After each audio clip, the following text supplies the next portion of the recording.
Somebody better be recording this.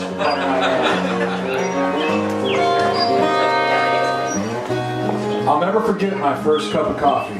I was just 20 years old. Many of my friends, bandmates, and family members were already into coffee, but I hadn't developed a taste for it. Because of stomach problems when I was younger, coffee had been strictly off limits, as was chocolate now that I think about it. But by the time I turned 20, my doctor gave me the green light to eat and drink normally. Considering how desperate my Java-chugging friends were for coffee, however, I held it in about the same esteem as cigarettes, crystal meth, and Star Trek, which is to say I didn't esteem it at all. I figured there must be something powerfully attractive about it, and so it was best I kept my distance. Addiction terrified me. But Michelle liked coffee, and I liked Michelle. I saw her walk through the door of our little church one Sunday morning and immediately made my way over to welcome her and her friends.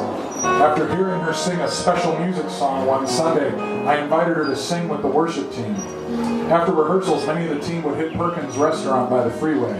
Michelle and I were usually the last ones there.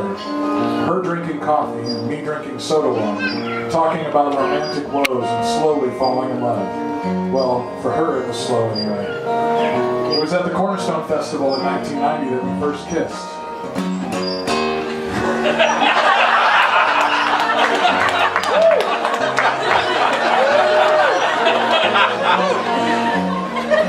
Once we started dating, it was just a matter of weeks until we were engaged. We drove to St. Louis one weekend so I could meet her parents. I asked her to marry me on that trip. Less than 2 months later, she said yes, and I called her dad for his blessing. Yes, I called him. Not a good idea. We set a time to drive down to their house in St. Louis to talk it over. To say I bungled the process of winning over her folks would be an understatement of magnificent proportions. After 2 days of small talk, we finally had the conversation. Kid, I distinctly remember him saying, though Michelle insists I've manufactured much of this dialogue in my imagination. I don't like you. I don't even know you. I don't care whether you live or die.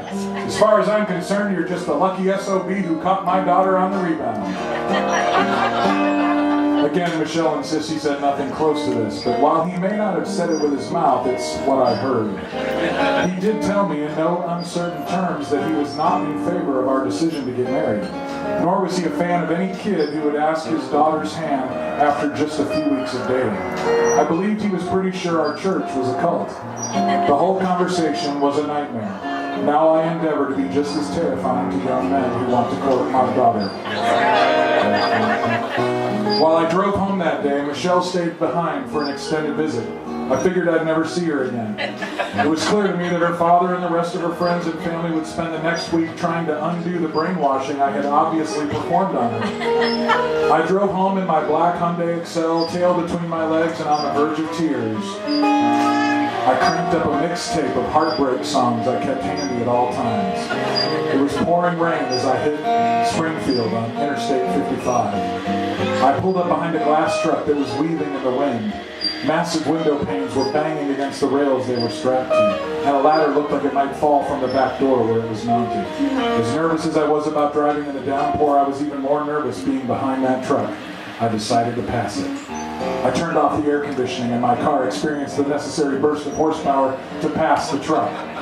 Cruising right in front of the rig, however, was an Illinois state trooper. The speed limit had dropped 10 miles per hour, but I'd missed the sign because of the storm in the truck. The officer pulled me over, looking extremely irritated to have to stand in the rain as he wrote me my first speeding ticket. Just like that, I was an outlaw. My squeaky clean self-image was forever tarnished. I was a speeder. I was bad. I was so rattled that I pulled off at the next rest stop to gather myself. There it was in the lobby of the building, a coffee vending machine. I'm just going to do it, I said to myself, possibly aloud. It's time for me to go dark. I'm a bad guy now. I live on the edge. I'm not safe at all. It's time to drink coffee.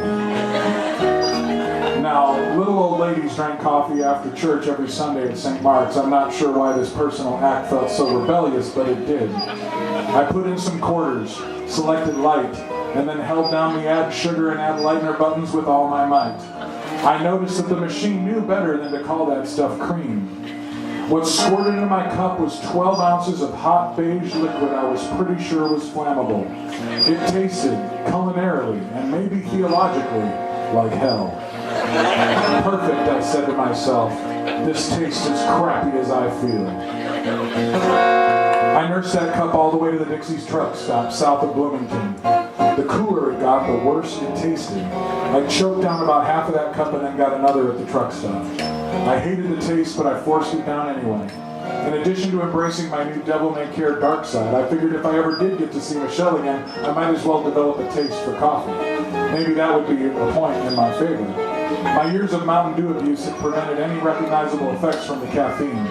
That coffee was so bad, after brushing my teeth a dozen times, I could still taste it. Most people say it takes a while to develop a taste for coffee, but I was a quick learner. Michelle did come back to me after that week, and one night we went to a specialty coffee store at the mall. The salesman talked me into buying a relatively high-end coffee brewer, as well as a gold mesh filter and a grinder so I could buy whole beans. He explained the basics of specialty coffee and sold me a pound or two of beans. Within weeks of my first ignominious coffee experience, I became a complete coffee snob. I cultivated a taste for high-end Java, and within a couple of months I was drinking it black. Now I roast my own beans.